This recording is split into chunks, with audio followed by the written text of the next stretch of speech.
Okay, so let me just start with an update on kind of the state of our team right now. The rules on return to campus for all students and faculty were to test, and unfortunately, we had a number of positive cases that put us below the number of scholarship players that are available. Not only positive COVID tests, but obviously we have two players that have injuries that will keep them out indefinitely right now. So that puts us below the number. So in talking to the Big Ten, we canceled obviously the game on Saturday, and we're still unsure about how that will affect the next game moving forward. We'll just go day by day right now, keep in communication with the Big Ten, and give you updates when we have them. Kobe was in here earlier. Can you explain the comments that he made on the radio earlier this week? He talked about a meeting that you guys had. Anything more you want to say about that situation? Yeah, I mean, Kobe and I, we did meet yesterday, and that's how I've always dealt with situations like that. Kobe and I have had numerous conversations. I have a great deal of respect for Kobe, for his career. He's been a fun guy to coach for the 2 years, and we just talked about a lot of things. And, it's a learning opportunity, I think, for Kobe moving forward, as far as, the things that got out, what was said. But for me, after that meeting, we walked out of there together, and we're going to move past it. And it's how I've always operated at any level that I've been at. And, we'll move past it and get better. There's a lot of frustration, obviously, right now with where things are. But we can only go from here. And we had Trey back on the floor for the first time, and you see the impact that he has on our team, just with him being out there with leadership, with toughness, with a defensive-minded player on the perimeter. That's invaluable for us moving forward. But frustration level with everybody in here is high because of where things are. Our schedule has been absolutely brutal with the schedule that we've had to play. We've been very close on numerous occasions, but close isn't good enough. We got to find a way to win those games. So, we did meet, and we're moving past it, and we're focusing on the next day. How do you kind of handle, obviously you guys went through this last year, how do you just kind of handle the mental side of it? Is it more of like a here we go again? Yeah, it's not as drastic, because we last year I think we were shut down for almost an entire month. And, this year, hopefully with the new guidelines, we'll be able to get back. Now there's steps that you have to take to get past it, as far as having a negative test where then you can start the return to play protocol. And there's lab work, and there's a heart test that you have to pass. So, we're still a ways from getting past this, but it's nowhere near where last year. I mean, I think we had, after the shutdown, 4 days of practice, and then we played 14 days and 29 days. So it was a crazy ending. I was proud of how our guys fought through it last year. I thought we played some of our best basketball at the end of the season through very challenging times.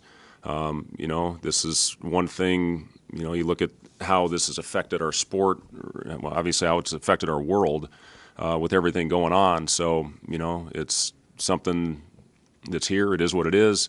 I'm thankful that none of our guys have serious symptoms. They're very mild with our guys. So hopefully we'll move past it quickly. Watching back the tape, what are some of the specific areas where you saw Trey's impact in his minutes out? Yeah, I think the biggest thing, Jacob, was obviously defensively, our ball pressure. Pickup point was much higher, and I think it affected the whole team. Alonzo did a much better job deflecting balls. He had a really good double team to create a turnover. He had a great steal late in the game. But Trey just being out there, and again, he played 20 minutes and he'd practiced 2 days. So he's a ways away from being where he wants to be and from where we need him. But you see the immediate impact that he has out there on the floor for us, and what he can provide for this team. And as big as anything is leadership. He's phenomenal in that area. He did a good job, as good as you can possibly do for a guy that was on a scooter, not in uniform, that he can go out there and do the things that he did for our team. So, just getting him back out there is a huge lift. And, you saw it with Lat, went out there and just gave him a big hug. when he got on the floor for the first time. So he's stepping up, making that first three. Hell, I'd have shot that thing through the backboard if it was my first shot after missing that amount of time. So, just having him back out there is a huge lift for our guys.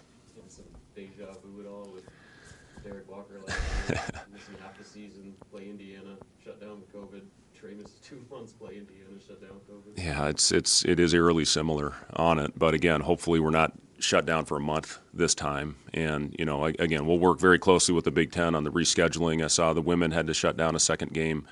They announced that this morning, so we'll keep in communication and see where this thing goes. Whether that's playing, I don't know how that'll play out. We'll again just keep in contact and see where it goes. What are all you able to do right now as a team?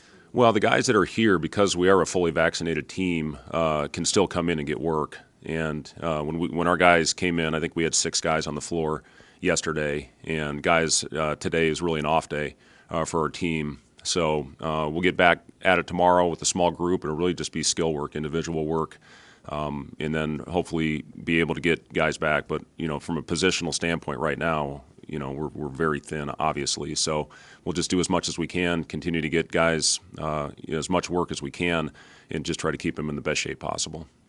Not to harp on the Kobe stuff, but when he says something like that, what do you think of the accountability, the leadership structure of the team right now? Well, I mean, again, Jimmy, the biggest thing that I took from that is you got to come together, talk about it, address it, and move on from it and learn from it. I've been doing this thing a long time. I feel I've had some pretty good success, in the places I've been, and obviously it hasn't happened here yet, but I plan on it happening here. I'm 100% confident. We've been through more adversity in 3 years than you go through in a lifetime, and what we've dealt with since we got here in this job. So I'm confident in my ability to coach. I'm confident in my ability to lead, and we're going to get this thing. We're going to get this thing right. I know Denham's already here, and you had a good first impression of him. Sort of, what's been your feel on the other guy, just like the class and their optimism, even though it hasn't gone like you wanted? Yeah, I'm really high on Denham, and again, tough throwback, talks, great communicator, high flyer. Even though he came in a semester as a freshman and an underclass guy, he has not backed down once. He's done everything that's asked of him. He comes in every day to get extra work in.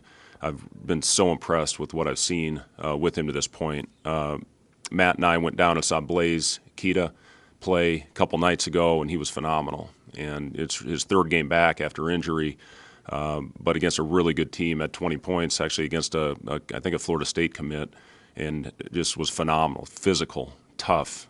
So saw Jamarcus when we were out playing on the East Coast, and loved what I saw out of him, especially with his shooting stroke. And then you see what Ramel Lloyd is doing out with Sierra Canyon. Has been the MVP of several of the early tournaments that they've played in. So I'm very high on our class, and this is also, we're going to get Wilhelm back next year as well. And obviously you see he was our first big off the bench, physical, tough, he's going to do the right things, every possession be in the right place, and does a lot of little things for our team. And, he's a guy that I promise he can really shoot the basketball. So, I'm high on our future, our young players. I feel good about with the progression that they're making. And, you look at our numbers since we changed our system, which is pretty rare to change your system in the middle of the season. I just felt it was a move that we had to make. From going as a 25% shooting team, I think the last 7 were over 39. And, getting to the point where, our shot selection is much better. It's led to that. Now we got to, find a way to get the necessary stops and get the proper execution down the stretch. In the Indiana game the other night, we had 2 wide open threes with under 2 minutes to play. Unfortunately, they didn't go down. You got to make those plays, and when those shots present themselves, got to find a way to knock those down if we're going to get over the hump. The Wisconsin game, and even I guess going forward, I know the rules say that it's 7 scholarship players, but I think coaches have wiggle room even beyond that if you don't feel comfortable playing. What's your threshold for? Yeah, we're under the 7 right now, Jimmy. Yep. I'm talking about if you hit that number, I think coaches can still say we don't want to play. Yeah, well, it's all based on circumstance, and your team doctor talks to the chief medical officer of the Big Ten, and then you put your heads together and figure out what's best as far as the safety for your players. Do you ever think you'd be sitting? Sorry, go ahead. Can you just confirm again, did you say that the team is fully vaccinated? Are they also boosted? We have, of the players that are eligible to be boosted, we've had 3 get their shots in the last couple days. So we are heading towards everybody being fully vaccinated or boosted. And those were boosters that were not eligible because of the 6 months, which I believe now is 5 months from the CDC guidelines. So we're in the process of getting everybody back to where they're considered fully vaccinated. But as far as getting the 2 shots, yes, or the 1 Johnson & Johnson shot, yes. Our full staff and all the players are vaccinated from that standpoint. Do you ever think you'd be halfway to your doctorate? I'm sorry. Sorry, you Oh, got I'm sorry, I just had one follow-up. Sure. At least I walked in when Kobe was talking about it. How were the positive cases discovered? Well, everybody was required to test on return from the winter break. So all the players had to do a saliva test, which is PCR, and all the staff had to do it as well. So we had 1 staff member, and then the rest were the players. Ever think you'd be halfway to your doctorate at this point? And You're having to deal with all the medical stuff. with medical, yeah, I got a heart degree. I got You got everything. I got a COVID degree. Yeah.